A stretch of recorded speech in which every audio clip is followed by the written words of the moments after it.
เ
diles mangsa kala hamlabak ludira jagat kebak sambat tangis kalindesing wengis Kumara kinebut dewaning Antaka wis akeh korbaning para senopati ratu satriya pendhita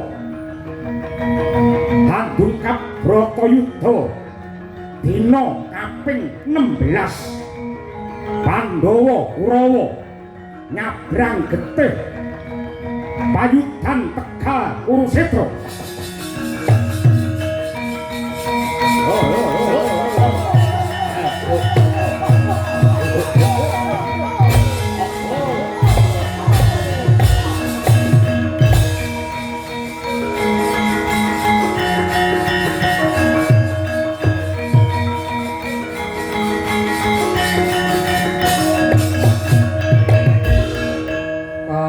Samar pamoring suksma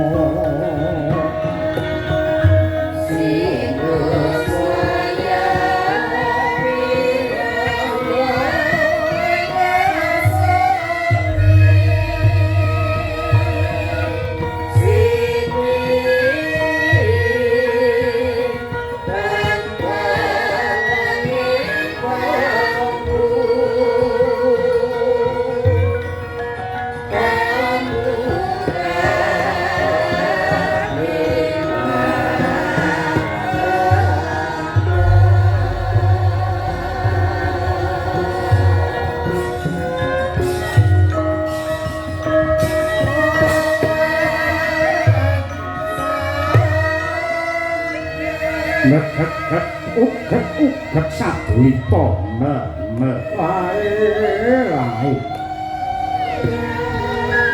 nuwun sewu sinuwun Prabu Sri Bathara Kresna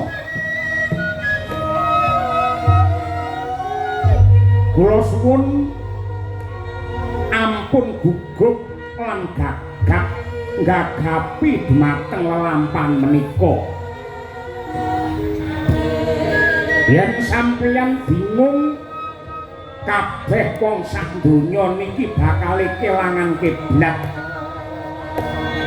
Yen wong sak jagat niki kelangan kiblat mesti bakal sasar susur merga ora ana penggedhe utawi piyayi sing kangge gondhelan.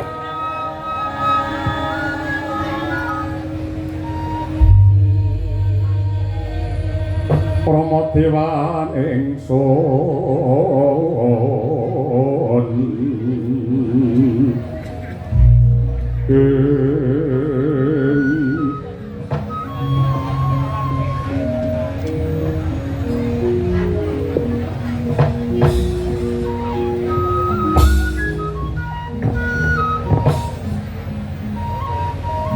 Kyai Semar Badranaya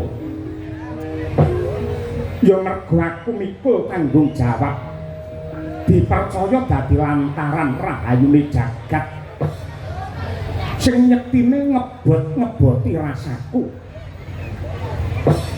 wiwit aku ditetepake dadi Pamong Agung Kresna diwisuda mangka dadi Pamong Agung nalika Pandhawa nganakake sesaji Raja Surya mbiyen parandene nganti seprene tansah gagal anggenku ngendhakake marang kamurkan mligine kawengisane para Sata Kurawa. Satemah dina iki pecah perang gedhe Baratayuda Jaya Binangun ingkang nuwuhake pangorbanan nyawa sing semono akehe Kakang. Inggih sinuwun Prabu Ndarawati. Pancen dadi bata ing kautaman pamonge bebener niku ora enteng. Ning kabeh mau kudu manglakoni kanthi ikhlas lan tulus. Bratayuda niki perang suci. Kejaba dadi sarana ilange kamurkan luware wong nadar lan uga lunasi utang. Perang niki ugi nggembel karep ingkang luhur. Ingkang dikersake Kyai Semar kepiye? Sinuwun, Bratayuda niku laku tama. Brata niku laku tama, yuda tegese perang. Teng donya niki akeh mungsuh sing abot. Teng jagat niki akeh mungsuh sing abot, ning sejatine mungsuh sing langgeng lan abot dhewe niku yen mungsuh karo awake dhewe. Ngendhaleni kaliyan nepsune dhewe. Dados ngantos jagat niki puput perang yektinipun tetep wonten. Nganti donya niki kiamat perang tetep wonten, mila sampeyan kudu tetep tatak lan tanggon. Merga sing dinteni wong sak donya niki mung kridane Sang Pamong Agung anggone magita-gita ngendhaleni peperangan kanggo ngrubuhake nepsu srakah sing nguwasani jiwane para menungsa.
wancine suruh hawane sintru ingkang keprungamung sambat tangis lan lelayu. Para prajurit ingkang nandhang sakit rintih perih dadi korbaning Bratayuda kawimbuhan panderiting waranda lan tangise bocah ula yekti mimbuhi kekesing swasana. Pasanggan Hulu Pitu kawis tinggal sepo sepi asamun. Sanadyan wis kathah nuwuhake pangorbanan parandene datang bisa nyuremake sorote paningal kang pindha macan dingkik memangsan hanenggih Sri Ngastina Prabu Duryudana mangkono tanggap ing sasmita nenggih Rakyanapati Harya Sengkuni sigra mangarsa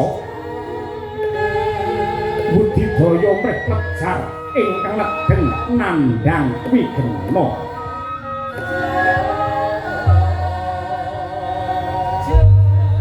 umaliyang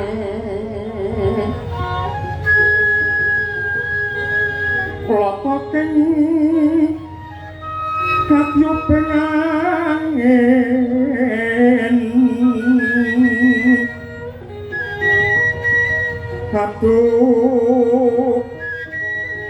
aduh paran ning kang pura kipon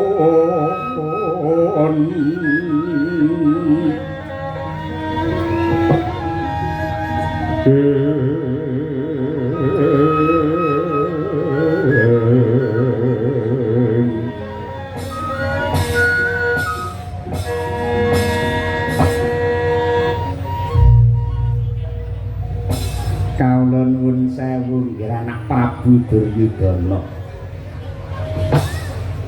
Monggo kulaturi paring dawuh supados ingkang paman plasa jenar saged amatrapaken diri anak Prabu. Paman Patih Harya Sengkuni kados pundi nggih? Sampun kathah senopati prajurit Ngastina ingkang dados kurban ing Tegal Kurusetra. Inggih kasinggihan dawuh paduka pramila. Monggo samangke enggal nindakaken reka daya rekayasa kangge ngawekani lelampan menika. Reka daya kados pundi Paman? Meninggih nindakaken karti sampeka kinarya ringkehipun para Pandhawa. Bebasan kena iwake nanging aja nganti butek banyune. Tegesipun Baratayuda jebul sanes cara ingkang trep kangge nyikara lan nyirnakaken dhumateng para Pandhawa nggih. Lajeng kedahipun samangke kados pundi? Nuwun sewu kedah mawi cara bidung api rowang. Etok-etok ngaku kalah kalian para Pandhawa nanging menika kangge miwiti damel rekayasa melih. Gandeng nalika para Pandhawa kalah sesukan Dadu lan negari Ngamarta paduka depani dangunipun 13 warsa. Tegesipun para kawula Ngamarta sampun kulina gesang kanthi tata cara budayane Kurawa. Tiyang Ngamarta sampun kecalan jati diri, sampun kula rusak budayane, sampun kula pecah ingkang dados kerukunane. Dados Nadyanto Ngamarta dipun wangsulaken dhumateng para Pandhawa nanging tata cara uripe wong Ngamarta saged kula kendhaleni saking negari Ngastina. Yen kawulane wis kelangan rasa kabangsan, kelangan rasa panunggal, lan ugi kelangan dhumateng jati diri, tartamtu negari Ngamarta badhe kropos lan ringkih satemah gampil anggenipun ngrebahaken para Pandhawa. Lenglenging driya mangu-mangu mangun kung kandhuan rimang lelena tanpa kanin yen tantulusa wong mengku sang Dyah Utama mangkono Srinarendra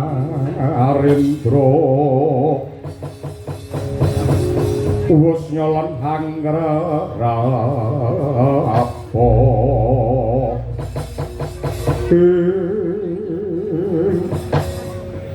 Paman Patih Arya Sengkuni kados pundi kula percaya teng donya niki boten wonten wong sing pinter lan sugih akal ukil ngungkuli panjenengan nanging sampun dados sumpahe Duryudana ora sudi kula teluk kaliyan para Pandhawa sampeyan bakal nindakake rekayasa rekadaya niku mung padu-padune arep endha saka jejiban dinten iki kula boten butuh rekayasa nanging kula butuh senopati ingkang wani korban jiwa raga kangge ngreksa dhumateng kawibawanipun negari Ngastina ngibarate geni Paman Sengkuni ingkang ngurupaken dadining perang Bratayuda kula wani netepaken Bratayuda dadi menika karana manut kaliyan sampeyan sasampunipun Bratayuda kelampahan lan kathah nuwuhaken pangorbanan sampeyan arep selak saka sesanggeman dene samangke sampeyan aja mulur mungker kaya cacing sing ora bejaji mang buktekke kasedhian lan jiwa kaprawiran sampeyan mang maju perang rakitan siji mang cangking dase Pandhawa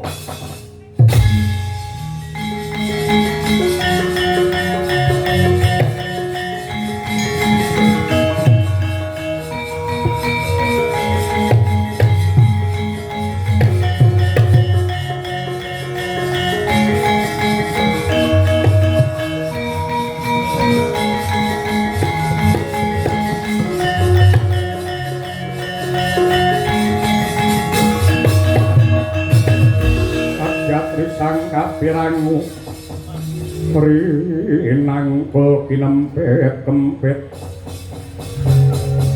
dosang reknaning bawana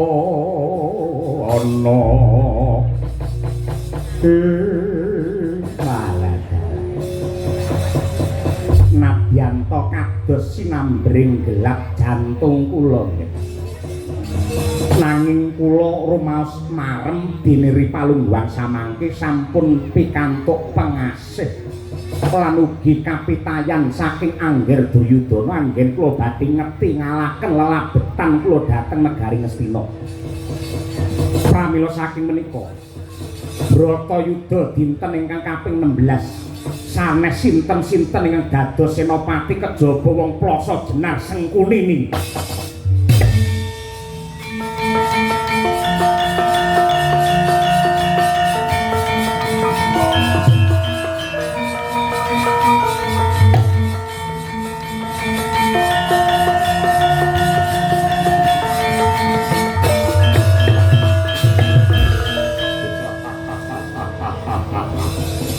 lumampah wanci pangklong kepapat obor sen syukur bagi 1000 seketi jumurung Paman Sengkuni samangke mang bidal wonten payudan Tegal Kurusetra mang buktekke lamun to sampeyan duwe kaprawiran sing patut minangka kaca Brenggala ana adyaning Bratayuda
ambrang kati karunaning kaswase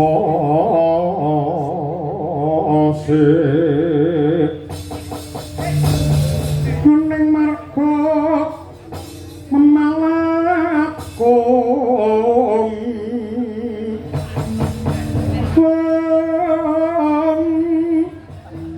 Krisang Gonta Wastrat Moco Leng-leng lalu hangulati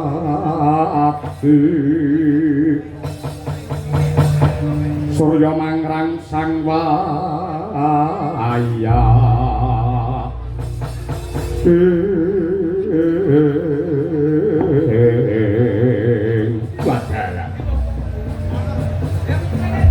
Iwang Suksma dilinuwih uga paring pepayun pring panjenenganing ingsun.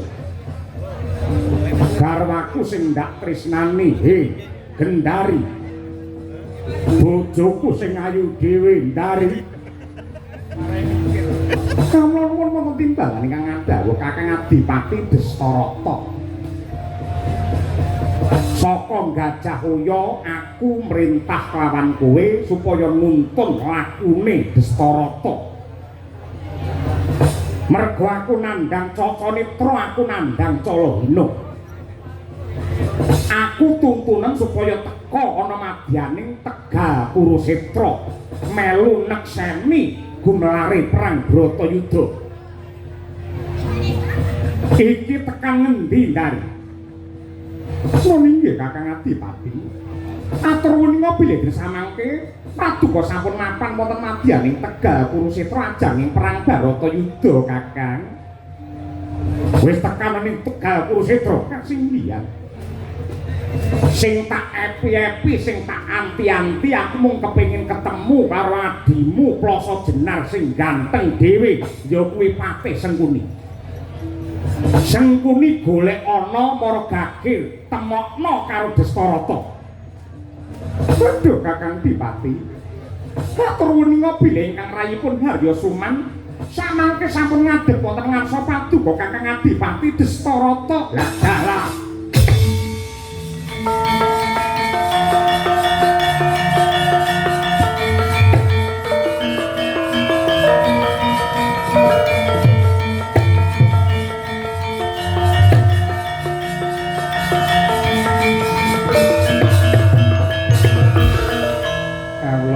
Sewu Kakang Adipati Destarata kalilan ingkang rayipun Harya Suman ngaturaken sembah pangabekti mawan tuwan-tuwa punjul.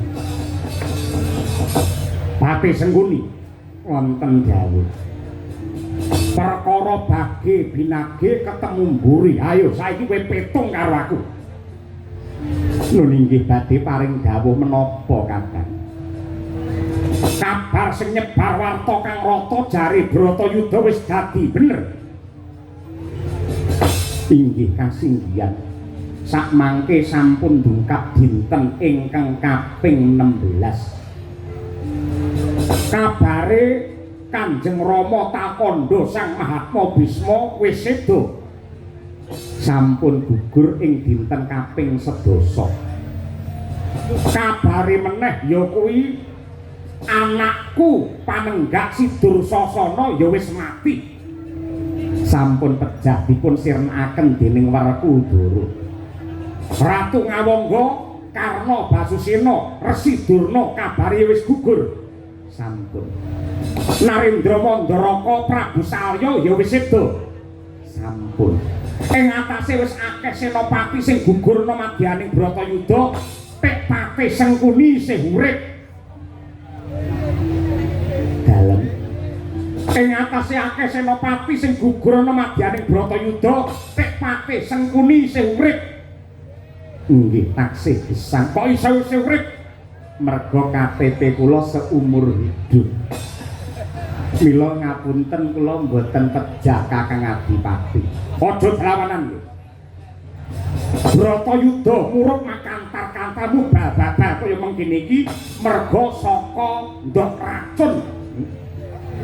Kowe sing racun dumadining Bratayuda sacemah Pandhawa Kurawa bantah dredak munggah Pancabakar. Sangguni.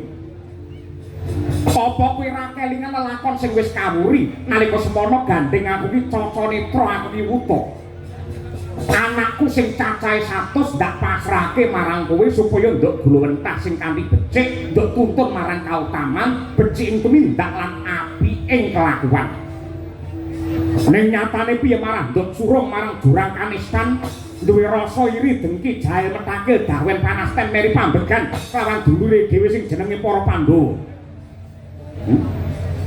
Satemah ripalungguhan iki Bratayuda dadi ya merga saka Pokapakartine Pati Sengkuni. Kowe tak kandhani ya Suman, gatekno kuping. Nang donya ki ana hukum sing cacahe 4. Siji ya kuwi hukum kodrat angka 2, hukum adat angka 3, hukum negara ewadene ingkang pungkasan hukum karma utawa hukum dharma. Hukum kodrat kuwi bisa diwiradati jam 12 awan kowe metu saka ngomah bakale kepanasan srengenge. Ning yen kowe gelem nganggo caping utawa nganggo payung ora bakal kepanasan. Kuwi tegese hukum kodrat. Angka 2 ya kuwi hukum adat. Upamane ana salah sawijining desa nganakake upacara merti dusun minangka tandha syukur marang purbane Hyang Agung kanthi wujude sesaji ingkang awujud ingkung kebo. Gandeng kebo larang regane ndelalah para tani padha paceklik uripe, mula kuwi bisa diwiradati ora kudu ingkung kebo tenan ning tuntut gedang kae diwenehi sikil saka pring lan sungu saka pring. Wis muni kebo danyange wis ora protes. Angka 3 ya kuwi hukum negara. Saya-saya hukum negara Ngastina. Yen ndak katekake Ngastina ki hukume hukum lading. Lading yen munggah ketul yen mundur landhep. Nadyanto mapan ana dhuwur duwe dosa, duwe keluputan wani ngrogoti bondo negara, wani nyolong bandane kawula. Nanging gandeng hukum yen munggah ibarate lading ki ketul ora bakal bisa kejamah hukum. Ning kosok baline lading ki yen mundur landhep tegese hukum nyembelih lan gawe rekasane kabeh wong cilik. Wis wong cilik omahe mbelik lingguhe dingklik dimari ublik yen geger keculik dhisik parandene malah disiksa karo penggede. Pajeke saya nekek gulu parandene ning dhuwur malah bancaan kelakuan apa.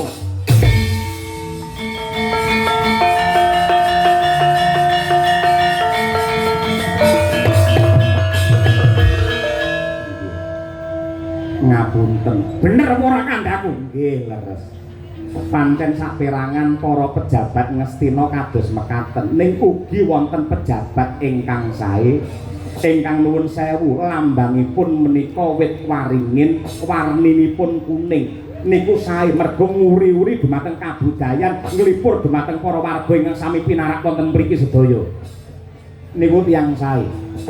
Ora perlu kakehan guneng sing tanpa guna. Hukum sing pungkasan sing bakal ndok tampa ya kuwi hukum karma utawa hukum dharma. Wong nandur bakal ngunduh, utang bakal nyaur, nyilih bakale balekake, ndandake bakal ngenggo. Gandeng dina wis akeh senopati sing padha mati. Yen nganti kowe ora gelem dadi senopati aja takon tak remet dadi glepung.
satampo samya medali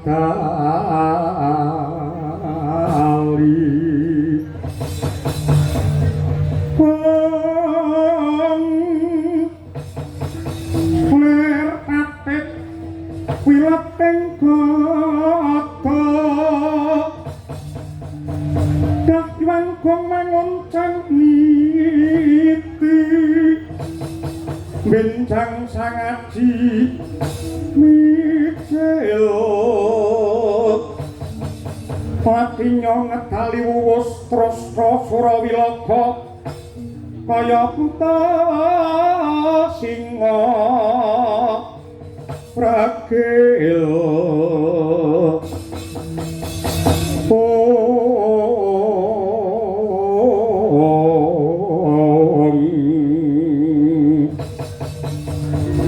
pasti jonggo dendanyo mangambak boyo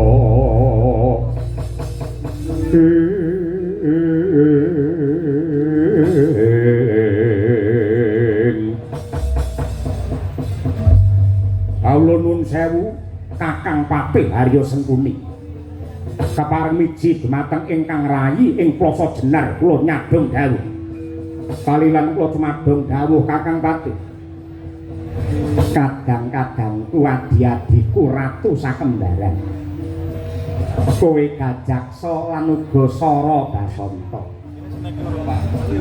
apa to sebabe kowe adoh ndak awe cedhak saya ndak raketake mergo ana bab wigati ingkang bakal ndak babat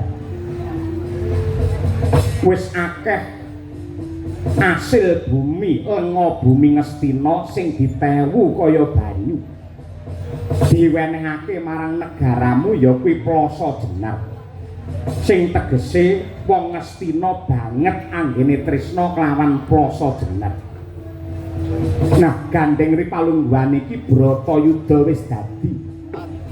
Turpun Kakang wis pinilih ketiban sampur nampa pakurmatan mongko dadi Senopati Agung.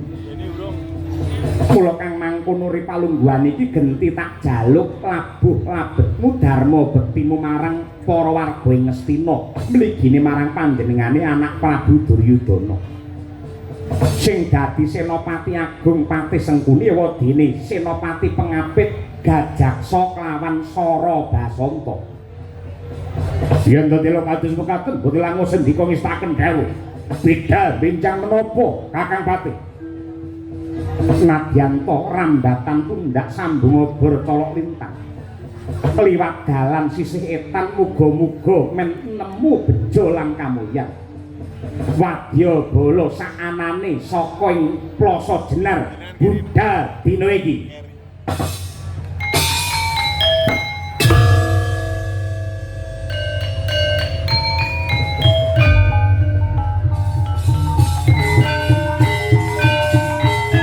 ben diri sawi ben hati mata lanang keterhanan ayo ditumpes kaya apa para Pandhawa kita akan dawuh Kakang Patih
prajurit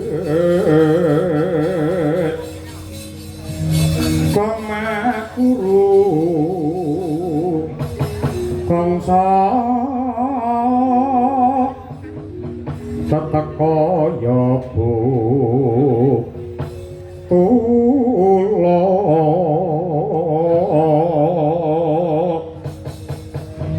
mur panjriteng turak ngesti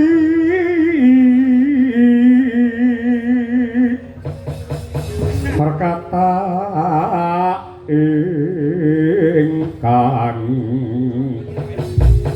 tuca layu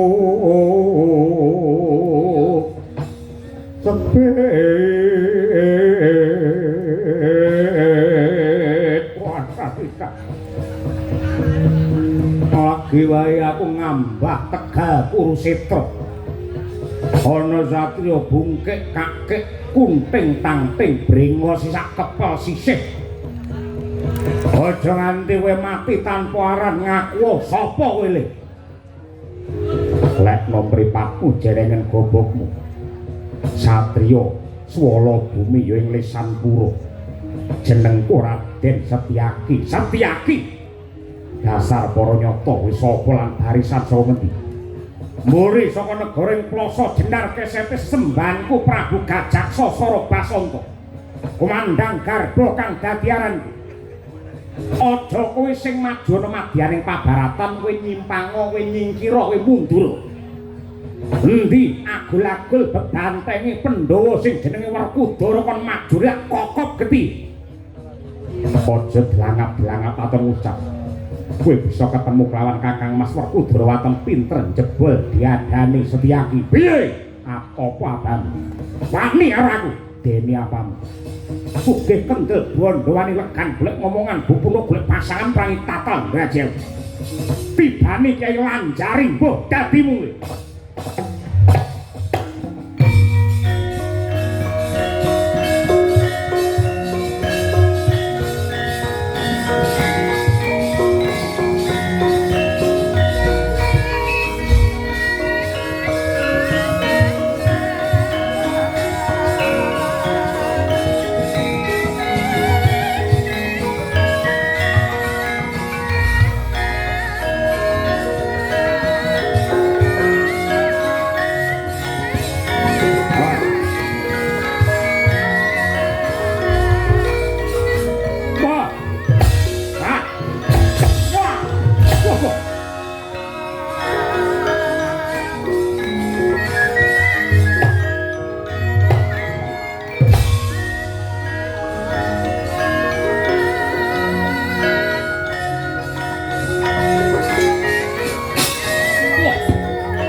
Yo.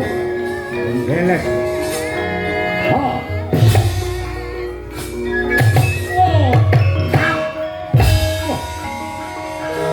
Astaga.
Ampuh apa gue?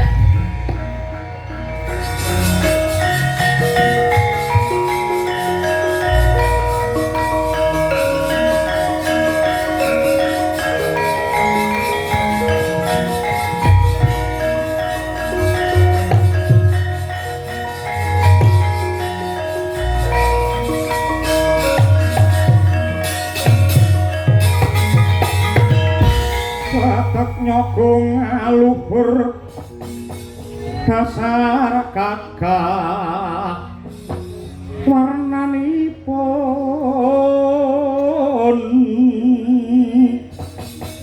Kanjeng Sri Naropati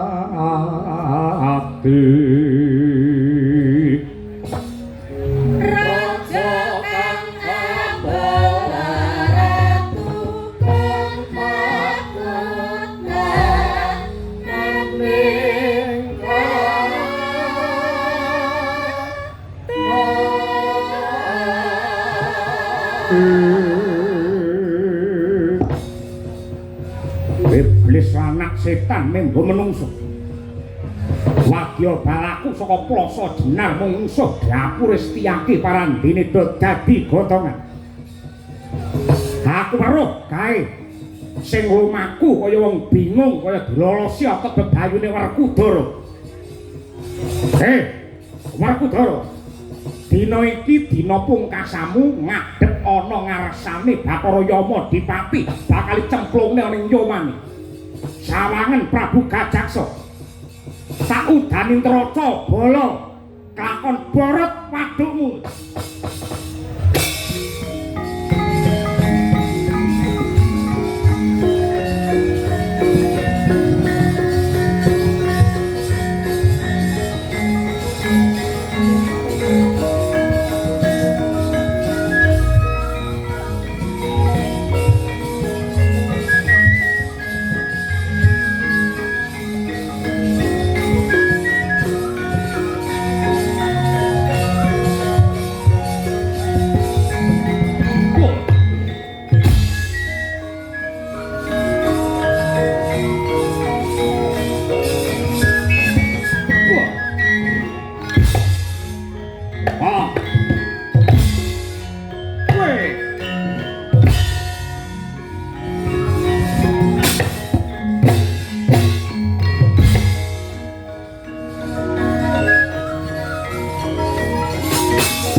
Daya wong sekti mandraguna wong ampuh.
Kowe metu saka kandangmu Werkudara. Kowe aja gembelo sirahmu aja ngendel-ngendelke. Nadyanto kowe wis bisa mateni senopati prajurit Ngastina pirang-pirang. nen kowe adu arep karo Prabu Gajaksa ora bakal ana menangi. Janji ora eling tak kedhepake kokop getihmu ora modar derajat apa.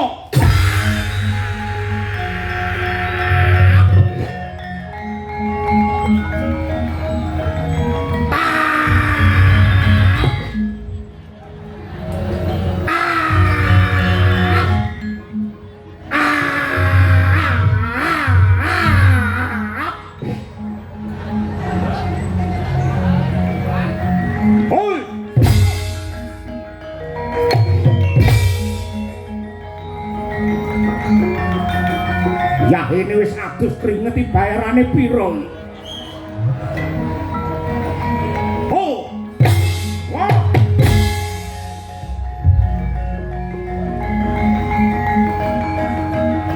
Hah?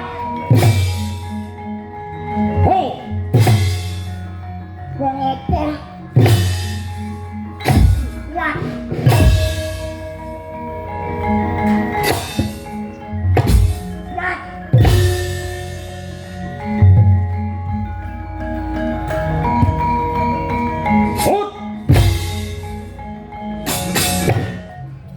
Wedan njedul saka lemah ampuh mburiku sumur kok Mas. Sowo Satria Madangkara Brahma Kumbara. Brahma sapa? Brahma Kumbara. Iki kakange si pedang setan sing jenenge Mantili. Duwe pedang setan nyatane Digdaya bisa ngalahake sing jenenge Lasmini. Nadyata Lasmini kedanan karo aku. Brahma karo Lasmini padha karo dalange karo Sinden Kesi. Apa men karo bangsa kaya ngono kuwi cetha lamun to lairmu bareng karo radio. Ya sak baterene Mas. Wah.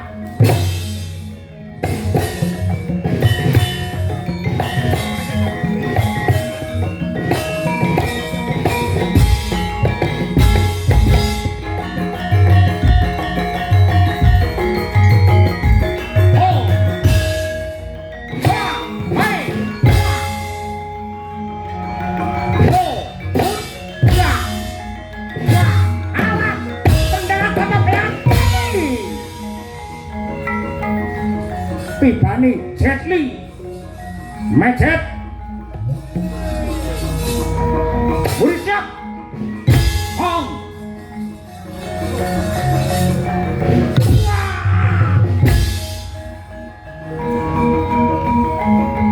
Sawoi preman semua rata.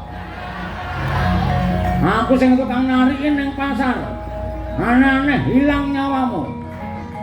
Suramrata, Jayamrata, gerbuten aku. Sayuta Mara, saketi wuri. Ampian kaya wong dana, rebutan kaya menjangan mati. Ora bakal gigrek wuluku salombo. Maju para ngarsa, lakon mati dening kowe, aku. Piye? Maju para ngarsa, lakon mati dening kowe, aku. Walik. Mati dening aku kowe pancen tak balik. Aku perang butuh bunuh diri dek ngono timbang ning omah ya dhewe-dhewe kredit dek bongko mbok wis pateni terang paten ngono hop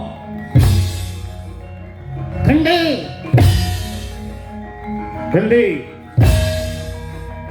sirah ping 3 gendi kowe engko ping 3 yo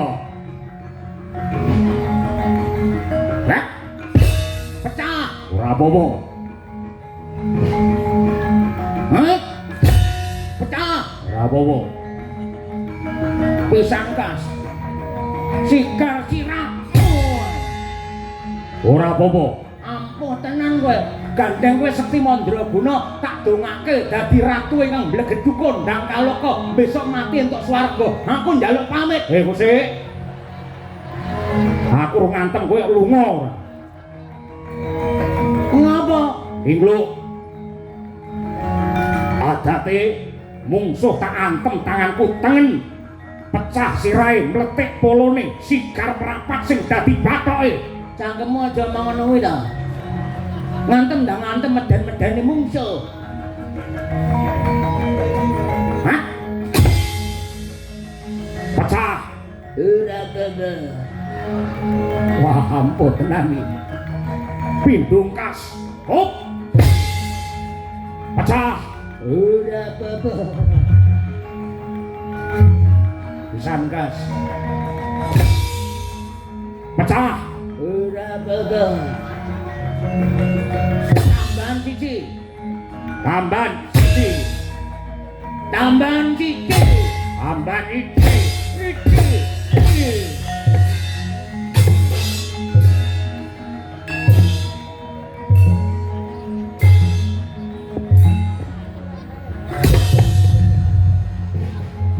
Tiaki tulungono beta tiaki. Oh.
Werkudara aku kapok Werkudara. Aku njaluk ngapura, aku ngaku kalah Werkudara, aku ngaku kalah. Kakang Gajaksa iki piye Kakang? Mongko adate Werkudara yen nyandak musuhe tangan kiwa tengen, mesti bakale aku karo kowe didu sirah padha sirah. Cangkemmu aja ngelekne. Didu tenan adate mesti didu ngelekke didu adalah.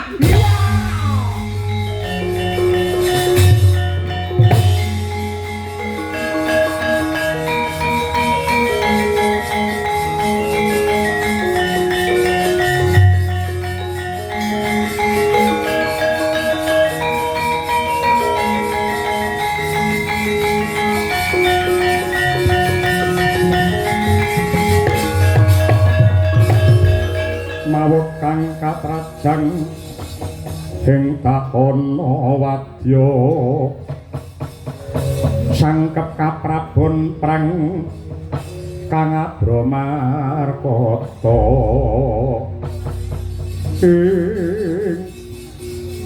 ngrembyah kakehan cacah ngreda kakehan jiwa wadya bala saka plasa jenar kapengkok ing Pancadaya bayane do mblenjani klebu adiku sakloron Gajaksa Sara Basanta ndak dama-dama ndak gul-gulke parandene malah pecah sirahe kaya mengkono merga katrajang kridane Werkudara.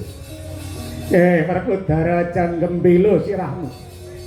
Sawangen Senopati Agung Ngastina Patih Harya Sengkuni. Kowe menang karo Harya Sumerak sembah sak cindhel abangmu.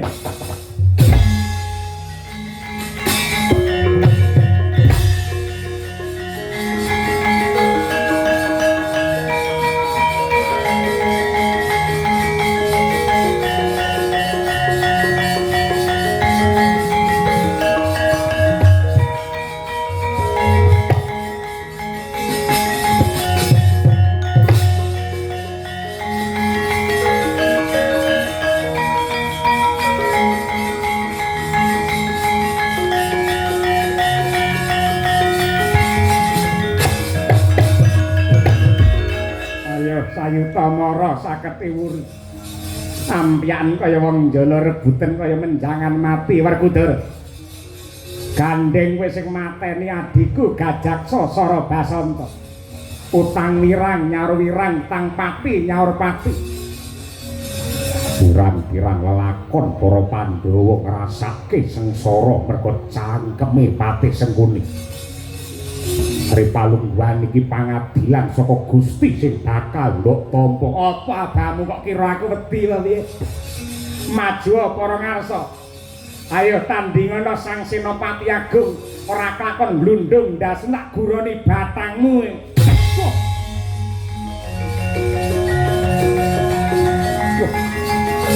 Hah?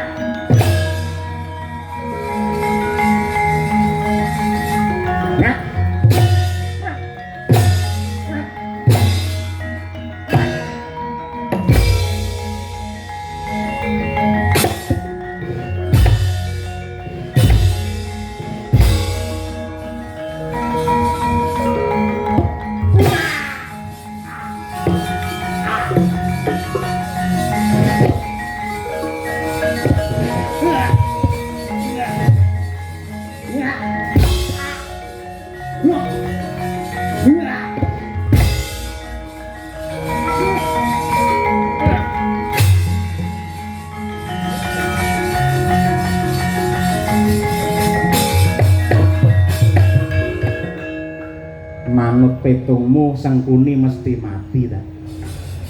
Nyatane sawangen ora mati. Aku isih urip merga saben-saben aku mati mesti tak golekne korek tak sumet neh. Terus ngerokok kedal-kedul. Sawangen Werkudara kowe kecilik Sengkuni isih urip.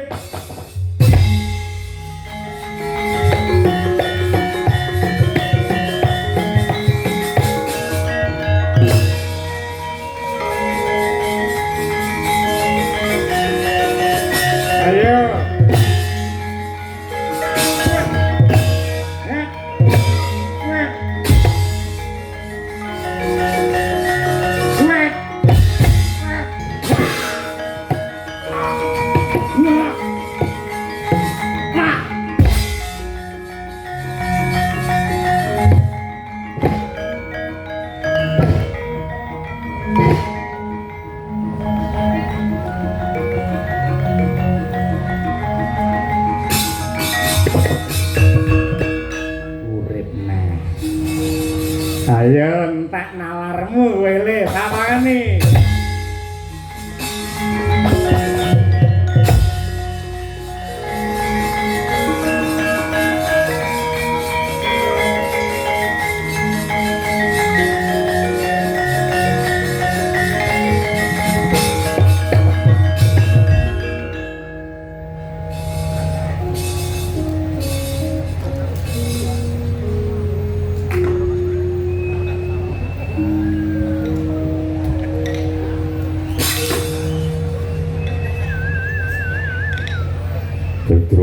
Nun Patih Sengkuni pripun Dwidaya ngedap-ngedapi kok saged saben-saben tak tibani Kuku Pancanaka mudhar bali urip meneh.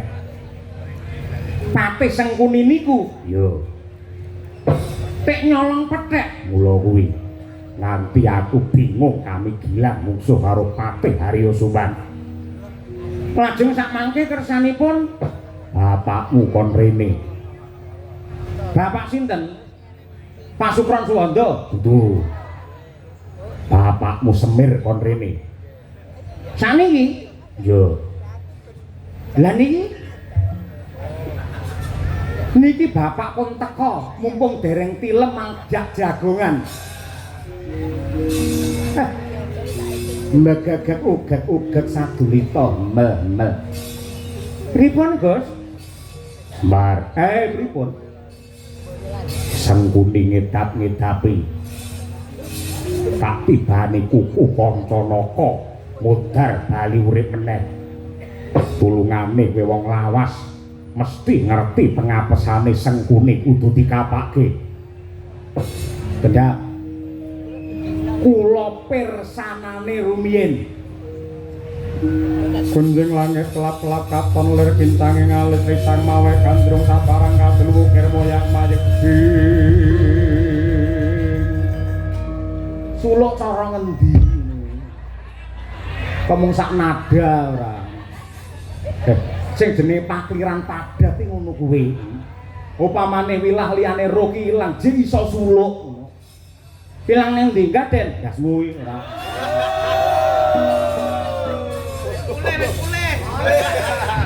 Bali. Ndara Bima, apa? Kula tak matur. Piye? Jenengan kemutan apa mboten nalika jenengan taksih lare? Nalika semanten rebutan Lengatala kagunganipun Sang Resi Abiyasa. Lengatala kala wau kangge rebutan Pendolan Kurawa satemah kutah wonten ing Drambak. Nalika semana para Pendolan Kurawa padha bingung lah Patih Sengkuni nika tanggap ing sasmita ngerti yen Lengatala kutah lajeng Sengkuni gulung wonten ing Drambak dados awake Sengkuni nika wiwit saka pucuk rambut nganti jempol sikil sedaya kawratan Lengatala kalepetan Lengatala mongko dayane Lengatala lamun awak niki klepetan Lengatala ora bakal tedas gaman apa wae yen perlu gawan kayangan gaman Suralaya ora bakal bisa tumama napa malih mung kuku Pancanaka Sengkuni nika ora iso mati akan tetapi ada sebagian tubuh Sengkuni yang tidak terkena minyak tala. Apa? Mang rada ndingkluk. Ngene iki. Ya menek kambil. Ada sebagian yang tidak terkena minyak tala. Boten wonten sanes kejawi bubur ya apa cantuka ya apa wadidang ya apa silit waton ngen niku mang tibane kuku kacamata Pancanaka ponton kliwon legi waton nggih niku mang tibane kuku sampean pek Sengkuni ora mati kula mang seneni ra omong mau-mau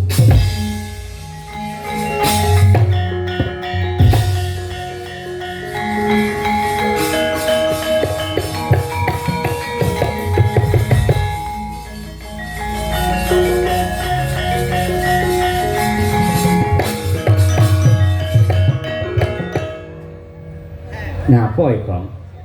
Armane amplop apa piye? Ngene iki jenenge ora adil. Ora adile mapan ngondi. Iki mau Ndara Werkudara ngerti apa sing dibisikke Bapak Semar. Kowe ya ngerti apa sing dibisikke Bapak Semar. Wong papat sih ora ngerti gur Bagong tok. Diarani aku wong pituk no malian ngene iki. Apa to? Sing dibisikke Bapak Semar nang Ndara Werkudara apa? Kuwi ngelmu dhuwur, ngelmu luhur. Yen pengko ora siap nampa kawruh iki, iso kowe malah salah kedaden dadi buta kaya Sukesa kae. Niki mergo gawat ngelmu iki. Ora usah gawat-gawatan lah. Jenenge gawat kaya apa lak kena diwiradati, kena disarati. Sing penting kupingku krungu, rombongan ra krungu dhewe ngene amale bingung. Sing dibisikke Ndara Werkudara saka Bapak Semar jer Basuki mawa biya tegese kelakone Pandaka kudu mawa pangorbanan. Oke, maknane waton kowe gelem ngetokke dhuwit 200 tak bisiki kowe. Kowe karo dulur hitungan men, ora hitungan men barokah. Kabeh kudu ana dhuwite, ana pitukane, ana mahare. Oh iya. 200 iki anyar. Ikhlas lahir batin. Ya, tak bisike kowe. Heeh. Ngangge eling-eling ora? Ora sah apa ora. Minggu om remo. Oke. Dirungokne ya. Oke. Sing dibisike Semar karo Ndara Werkudara mau ora ana liya kejaba Silet. Hah? Astaga naga. Mosok kuwi? Mbok picek ya kuwi. Yen ora percaya takono karo bapak.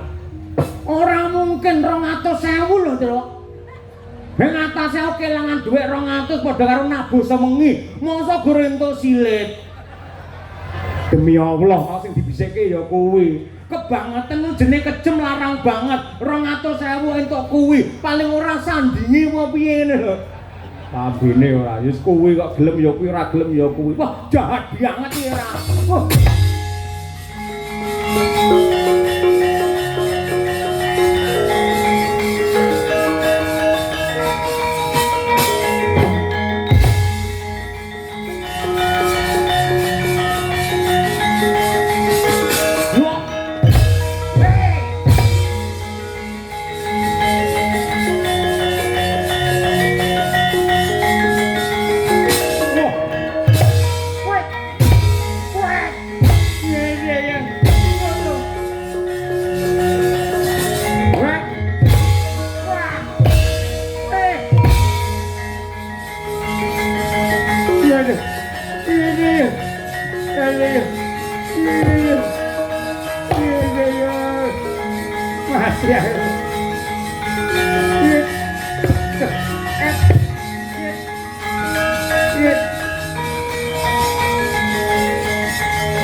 Petro, nun. Wah, sing ngendi? Ya ampun, gede tuwek anak wis 3 mosok ra roh sampean ora. Ya ora ketok nih jari ini mang sisihke mriko sik. Niki mang telangkupne teng ndase Sengkuni. Nah. Lah niki lak Kiluba. Kiluba. Antang-antang geyang, gentang-gentang katir, kacu-kacu leder. Lenggale sing nganti kaya ngono elok temenanan Den. Piye iki? Mang tibane kuku Pancanaka. Niki ketok ngece mergo kula sawah niki ketok lak mencap-mencep niki. Lah niki lho mencap-mencep niki ora Mang tibane aku njaluk ngapura Werkudara. Aku ngrumangsani luput, aku ngrumangsani kleru. Wong nandur bakale ngunduh karma sing ndok sandang mati dina iki pati Sengkuni aja. Aja Werkudara, mudar tenan. Aja Werkudara, gendang gek gentenan kancane. Ndang blus ngoten ndang bayar ngono lho. Ken mau mung dipandeng ae ora. Ngerti-ngerti isu cilaka sampean ora. Pirang-pirang lelakon Pandhawa nemahi karuna merga patrape Sengkuni. Tak terke ning neraka jahanam kowe.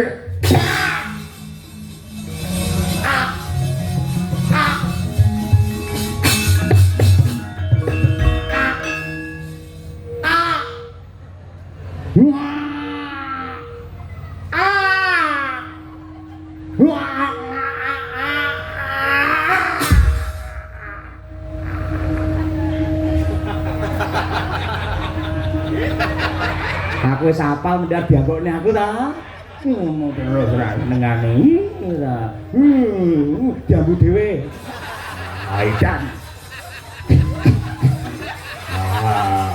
Bagong. Nun. Rene. Anggen apa? Ora kena. Ora mesakne kabeh putih.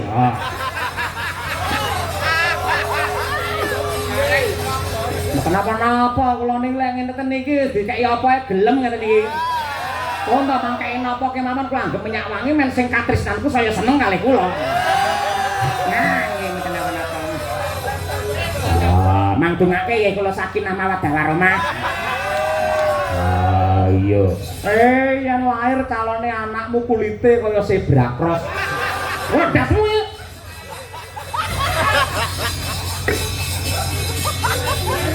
Enten napa Dik guyon ngoten enten napa? Ah iki.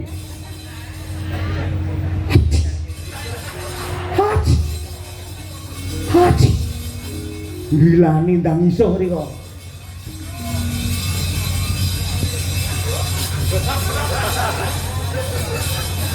Kuwi ngapa? Ah mosok Ratu Ndorowati Ngapa? kena ambune silit. Saedan ndang iso.